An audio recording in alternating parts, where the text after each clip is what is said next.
I'm Anna, and I'm a student reporter at Oikos International, and I'm here with James Bradfield Moody. Would you like to introduce yourself? Yeah, g'day. My name's James Bradfield Moody. I'm the co-author of a book called The Sixth Wave: How to Succeed in a Resource-Limited World. Thank you, James. How did you get interested in environmental sustainability? It goes way back now. I actually was originally a complete nerd and a complete space nerd when I was young. I used to watch too much Star Wars, and I thought my entire career would be in space. I got my break, you might say, when I became a chief systems engineer for the first Australian satellite in 30 years. So we built that and we launched it. I then somehow found myself running a company which took satellite data and applied it to environmental management. So you might sort of looking at natural resources, and from that I guess I got more and more passionate about the fact that in some ways we really are on one planet, we're on one spaceship, it's got limited resources. What are we going to do to make those resources, share them equitably and make sure that they're there for future generations? Yeah, and you mentioned your new book, Six Waves, and I want to ask a little bit about the new wave that you're talking about, and that it's based on sustainability and that we're going to have more resource efficiency.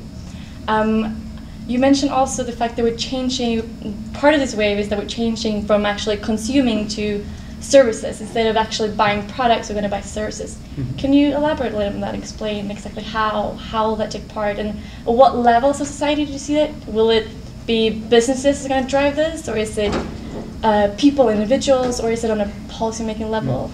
Sure, and so I guess the first thing to point out is, what are these waves of innovation? Yeah. These are the things which, since the Industrial Revolution, we've actually had these 5 what they call long waves of innovation. They started with milling, then to the railway, then to electrification, then to mass production, and then to information technology.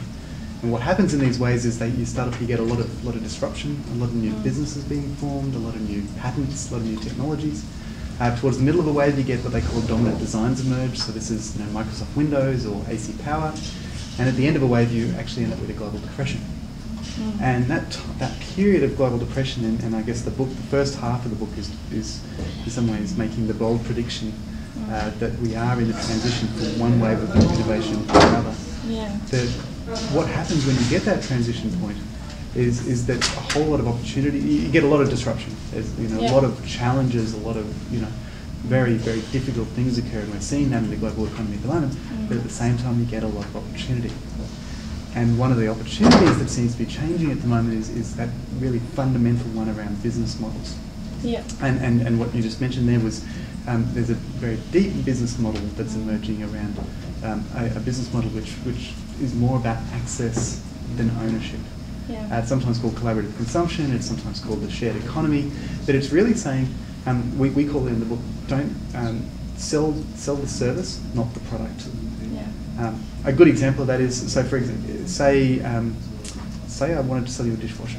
I used an example of this in the speech I just did. But say I wanted to sell you a dishwasher, we have a misaligned incentive there. You want that dishwasher to last for a long time, right? My incentive is for that dishwasher to last for the warranty period and then a bit more, but I don't have much more incentive after that because I want to sell you another washing machine. Yeah. But what happens if we change the model? What happens if instead I don't sell you a washing machine, but instead I give you a washing machine and I charge you 5 cents a wash? Right? I'm not selling you a service anymore. I'm actually selling you, not selling you a product anymore, I'm selling you the service. I'm selling you the service of washed dishes. Yeah. Right? And I'm monitoring that dishwasher. Suddenly the incentive changes, and the incentive is for both of us for that dishwasher to last for as long as it possibly can. And that's the big shift. That's the shift from products to services that I guess unlocks a whole lot of opportunity in the sixth wave, among other things. Yeah, it's very interesting. I thought the example you gave also about the printer was interesting, and how they will be able to rent out printers and then actually use the material instead of it being thrown away. Well, what happens when you shift to services is suddenly all these other opportunities start to open up. So that one is a really good one. We've seen printers and photocopiers in a service model for a while now, where because they effectively rent the photocopier, there is an incentive to get it back and make sure it's easy to break down and you can recycle the products. Another one is carpet. So a carpet company Interface, they rent carpet, so they don't actually sell carpet, they sell the service of the look and feel of carpet. Right? And that gives them incentive to recycle. But the other interesting thing that starts to happen around service models is for example, you can start to bundle services together. So say I sold you a washing machine as a service. Suddenly I could start to bundle the detergent into that service as well. So it's not and suddenly it becomes an incentive for me to try to work out, okay, so I'm selling you wash clothes, that's fine. You've got the machine, you've got the detergent. Maybe I can work out a way of washing clothes that doesn't take any detergent at all. Right? If I do that, I make a lot of money. Right? So the incentive continually comes to be around how do I reduce the amount of resources I use, as opposed to how do I sell as much stuff as I possibly can. Yeah, it's interesting. I also want to ask you, because we're in China and we're in Beijing, China is a big player when it comes to resources. Where do you see China in this role? China's really fascinating for a couple of reasons. One is, watching China, it's actually in some ways going through successive waves of innovation all at the same time. Right? So there's an opportunity there for China to both, it is accelerating, but also learn from a lot of mistakes that we've made I come from Australia, that we've made in Australia around some of our infrastructure and so on. So there's an opportunity for China to learn. But the bigger, I guess, place to watch China is that China has two conditions which are really interesting in the sixth wave. One is it's got a huge demand for resources, at 1/6 or so of the world's population. But the second thing is it actually also has some capital available to make a difference. And so in some ways, and China is a place to watch because some of the technologies that we're talking about at this conference around resource efficiency and so on, there's a very strong imperative for China to do that, because there's no way China can consume 6 times the world's resources, which is the ecological footprint of some countries, because you're suddenly more than one world. So China is a tipping point. China is a tipping point for some of these technologies. Becomes a fascinating thing. Interesting. Last question. You're very young and you achieved a lot of things. For example, you were one of the young global leaders awarded by the World Economic Forum, right? And I want to just ask you, what advice would you give to young people that are very passionate about this sustainability and want to make an impact? It's a good question. I'm not that young.